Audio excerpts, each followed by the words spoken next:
Halo semuanya, Assalamualaikum warahmatullahi wabarakatuh. Bertemu lagi dengan saya Tezkia Maulidina dengan NIM 18130810119, program studi S1 Kimia. Pada kesempatan kali ini, di sini saya akan bahas tentang tes awal praktikum biokimia, isolasi DNA bakteri.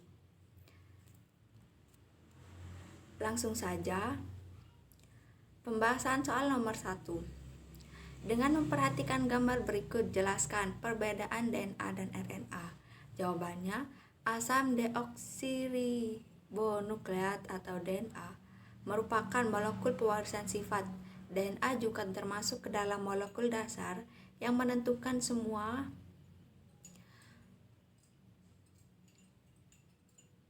karakteristik setiap organisme. Artinya, tiap organisme pasti memiliki DNA, baik itu uniseluler maupun multiseluler. DNA juga memiliki polimer deoksiribonukleotida panjang yang merupakan hasil gabungan dari nukleotida dari ujung-ujung yang membentuk satu rantai DNA panjang. Ukuran panjang DNA dapat diukur dari jumlah nukleotida yang tergabung ke dalamnya. DNA terbentuk seperti rantai panjang yang saling berpilin dengan struktur double helix.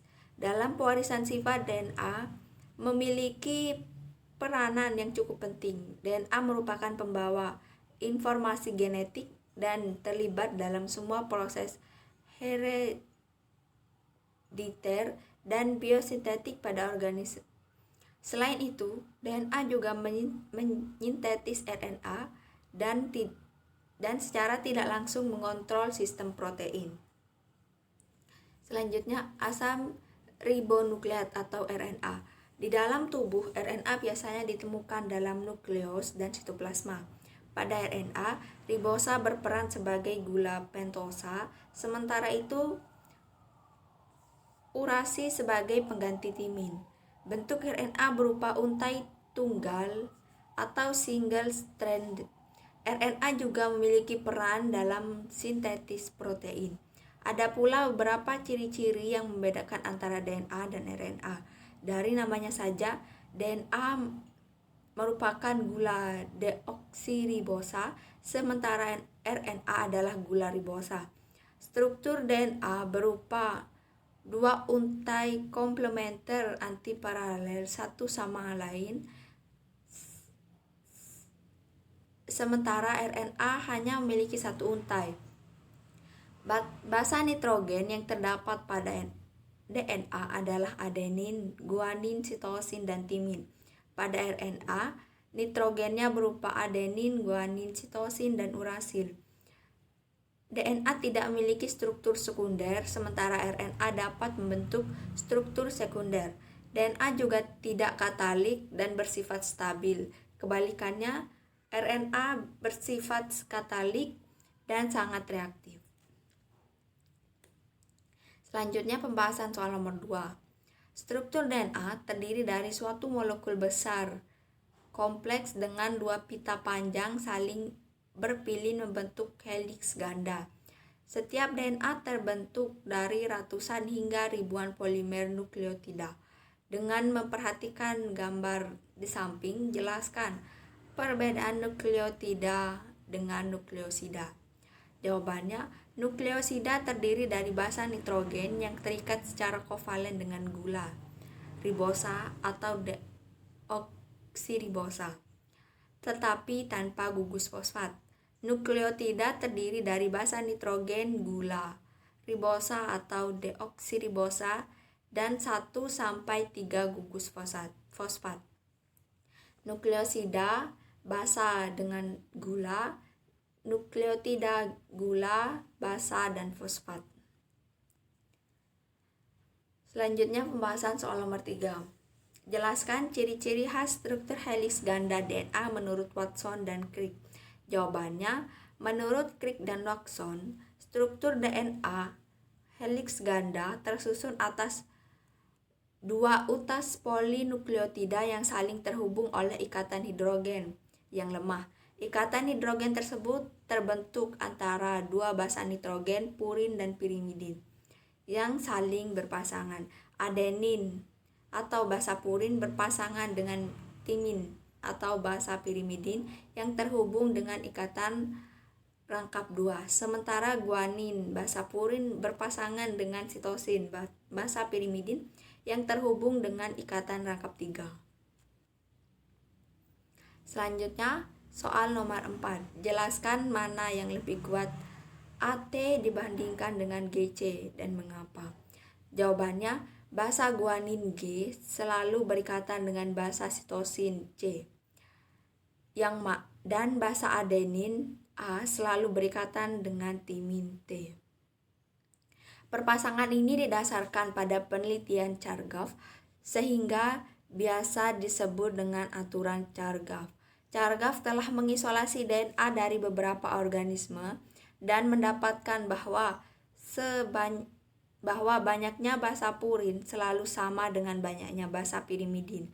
Banyaknya A selalu sama dengan T dan jumlah G sama dengan jumlah C, atau AG atau A plus G per T plus C sama dengan 1, tetapi bervariasi tergantung dari organismenya. Antara basa G dan C dapat terbentuk 3 ikatan hidrogen, dan antara A dan T dihubungkan dengan 2 ikatan hidrogen sehingga ikatan G C lebih kuat dibandingkan dengan AT. Oleh sebab itu DNA yang banyak mengandung G dan C lebih sulit denaturasi, dirusak atau diurenkan dibandingkan dengan DNA yang banyak mengandung A dan T. Selanjutnya pembahasan soal nomor 5. Jelaskan fungsi struktur sel berikut. Pertama, membran plasma. Fungsi membran plasma adalah yaitu sebagai pelindung bagi sel agar tidak keluar, pengatur pertukaran zat yang keluar masuk ke dalam sel, melakukan seleksi terhadap zat yang boleh keluar dan masuk dari dalam atau luar sel.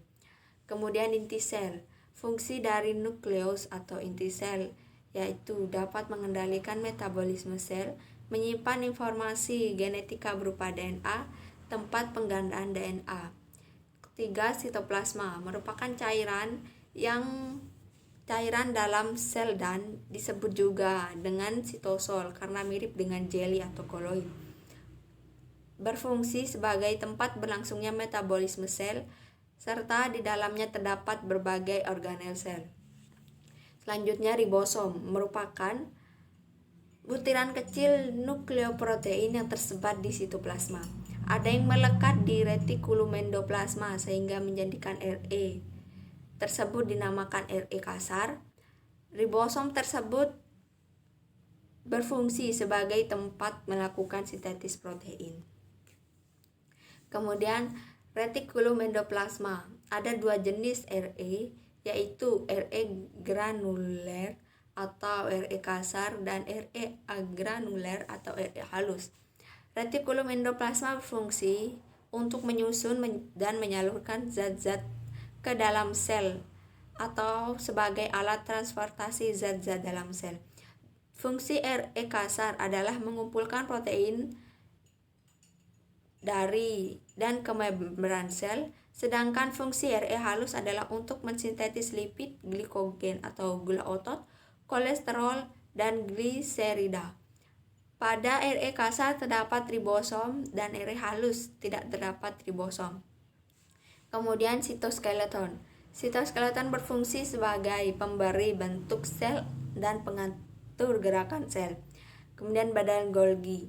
Badan Golgi berbentuk kantong pipih yang berkelok-kelok yang berfungsi memodifikasi protein dengan menambahkan oligosakarida serta membentuk lisosom.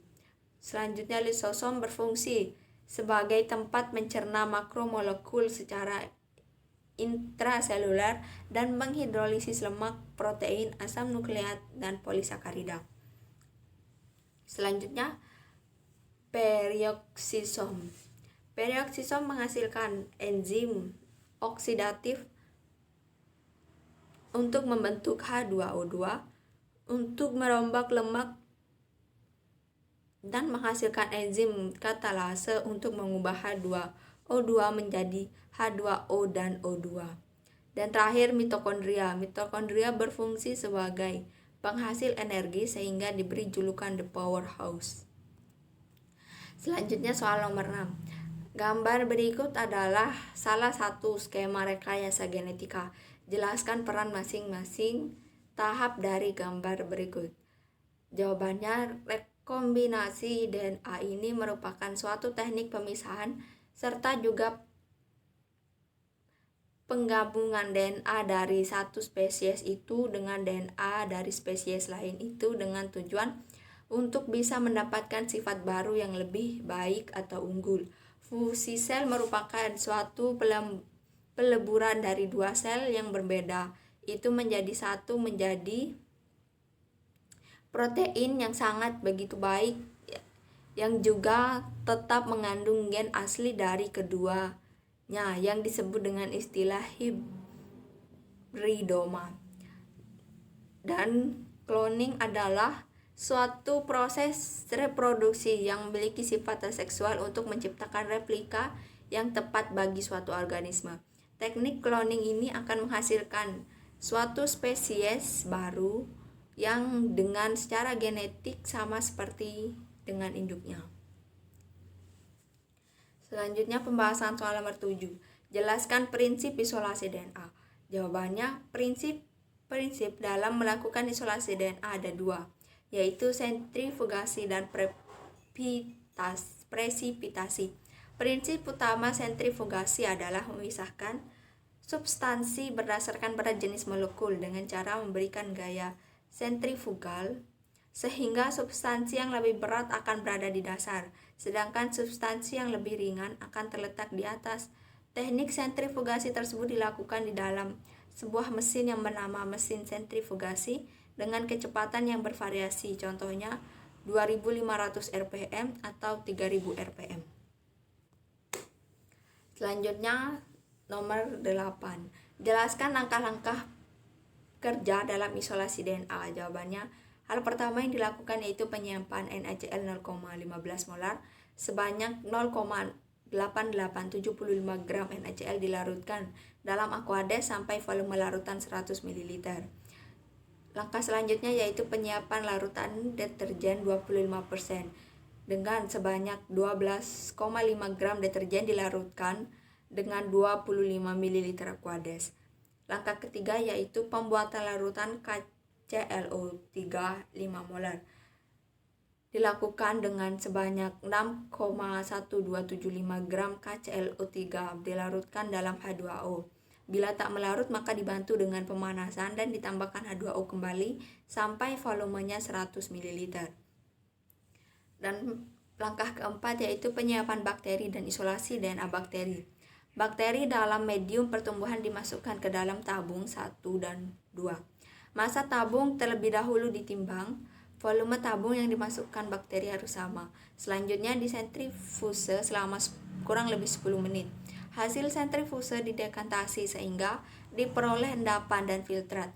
Endapan diambil sedikit dan dibuatkan preparat, kemudian dilihat dengan mikroskop menggunakan perbesar 10 kali. Sedangkan filtrat dikembalikan ke medium pertumbuhan bakteri. Endapan sisa tersebut kemudian dibuang. Volume NaCl 0,15 molar dimasukkan 1:12,5 dengan massa bakteri yang diperoleh di masing-masing tabung. Diinkubasi pada 70 derajat Celcius selama 1 menit. Kemudian ditambahkan dengan larutan deterjen dengan perbandingan 1:5, 25%. Dipanaskan kembali pada suhu 60 derajat Celcius selama 10 menit. Didinginkan pada suhu ruangan, kemudian ditambahkan dengan KClO4 5,0 molar 1:5 dan didiamkan. Selanjutnya ditambahkan dengan isoamil kloroform dan disentrifuse. Didekantasi, endapan digulung dengan batang pengaduk. Selanjutnya pembahasan soal nomor 9. Jelaskan cara untuk menentukan kemurnian DNA hasil percobaan ini. Untuk menentukan kemurnian DNA hasil percobaan ini digunakan spektrofotometer. Tingkat kemurnian dapat ditentukan dengan cara menghitung rasio antara nilai 260 nanometer dan 280 nanometer pada sampel DNA. Nilai 260 nanometer merupakan hasil maksimum DNA dapat menyerap cahaya. Nilai tersebut dapat digunakan untuk memperkirakan konsentrasi DNA. Sedangkan nilai 280 nanometer merupakan nilai maksimum residu protein dapat menyerap cahaya. Baik, selanjutnya pembahasan soal nomor 10. Mengapa pada isolasi DNA darah, sel darah merah harus dilisiskan? Jawabannya, pada isolasi DNA merah harus dilisiskan. Hal itu dikarenakan proses tersebut bertujuan untuk memecah dinding dan membran sel.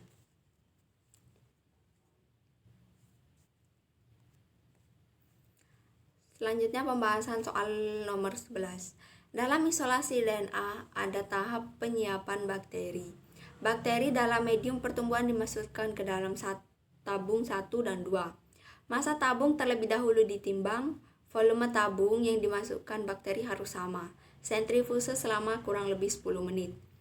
Hasil sentrifuge didekantasi sehingga diperoleh endapan dan filtrat. Endapan diambil sedikit dan dibuatkan preparat, kemudian dilihat dengan mikroskop dengan menggunakan pembesaran 100 kali. Sedangkan filtrat dikembalikan ke medium pertumbuhan bakteri. Apa tujuan menggunakan mikroskop dalam langkah ini? Tujuan menggunakan mikroskop pada percobaan ini yaitu untuk melihat spesimen yang diamati, karena spesimen yang diamati dalam ukuran kecil tidak bisa dilihat dengan mata telanjang secara detail. Selanjutnya pembahasan soal nomor 12. Endapan kemudian dimasukkan. NaCl 0,15 molar dimasukkan 1:12,5 dengan massa bakteri yang diperoleh di masing-masing tabung. Diinkubasi pada 70 derajat Celcius selama 1 menit.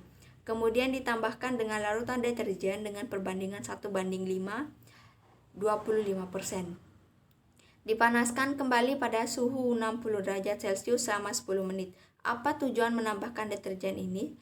Tujuan dari penambahan deterjen yaitu deterjen dapat menyebabkan rusaknya membran sel melalui ikatan yang dibentuk melalui sisi hidrofobik deterjen dengan protein dan lemak pada membran membentuk senyawa lipid protein deterjen kompleks. Selanjutnya soal nomor 13. Campuran dalam langkah 12 ditambahkan dengan KClO4 5,0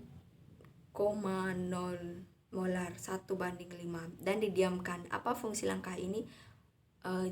Fungsi langkah ini yaitu untuk membantu memaksimalkan proses terbentuknya lapisan pemisahan yang berupa endapan melayang yang memisahkan dua cairan pada tabung sentrifugasi yang dihasilkan oleh isoamil kloroform. Selanjutnya pembahasan soal nomor 14. Apa fungsi penambahan isoamil kloroform? Jawabannya, penambahan isoamil kloroform berfungsi untuk mengendapkan protein, komponen fenolik dan polisakarida sehingga dapat dipisahkan dengan larutan DNA menggunakan proses sentrifugasi. Selanjutnya pembahasan terakhir yaitu soal nomor 15. Endapan yang terbentuk dalam langkah 14 terbentuk endapan kemudian digulung dengan batang pengaduk. Apakah endapan itu protein, karbohidrat atau DNA? Jelaskan. Lembaran putih tersebut merupakan DNA dari bakteri Lactobacillus casei, sedangkan fase bawah merupakan fase isoamil alkohol dan bagian atasnya dalam fase kloroform. Berdasarkan hasil percobaan yang dilakukan ketika endapan putih yang berada di antara kedua fase tersebut digulung dengan batang pengaduk tidak diperoleh serat. Hal ini terjadi kemungkinan karena DNA yang diperoleh tidak murni atau masih mengandung protein.